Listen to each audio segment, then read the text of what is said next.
ইরানের ফর্দো পরমাণু কেন্দ্রে সম্ভাব্য হামলা ও তাতে যুক্তরাষ্ট্রের ভূমিকা নিয়ে বেনিয়ামিন নেতানিয়াহু এবং মার্কিন ভাইস প্রেসিডেন্ট জেডি ভ্যান্সের মধ্যে তীব্র বাকবিতণ্ডা হয়েছে। জেডি ভ্যান্স সরাসরি অভিযোগ করেছেন ইসরায়েল যুক্তরাষ্ট্রকে যুদ্ধে টেনে আনছে।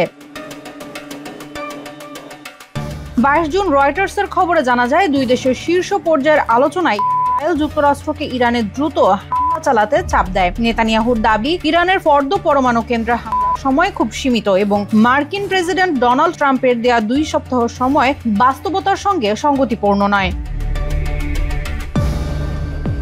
জবাবে ভাইস প্রেসিডেন্ট জেডি ভ্যান্স বলেন, ইরান যুক্তরাষ্ট্রের সরাসরি জড়িত হওয়া উচিত হবে না। আলোচনায় মার্কিন প্রতিরক্ষা মন্ত্রী পিট হেগসেথও উপস্থিত ছিলেন।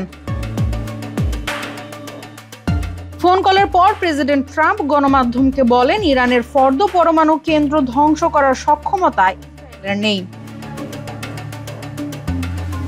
এদিকে কর্মকর্তারা সতর্ক করে বলেছেন, যদি যুক্তরাষ্ট্র দেরি করে তাহলে তারা একাই হামলা করবে। তবে এতে ফর্দো পরমাণু কেন্দ্র পুরোপুরি না হলেও বড় ধরনের ক্ষয়ক্ষতি সাধনের চেষ্টা চালানো হবে বলে 4টি সূত্র জানিয়েছে।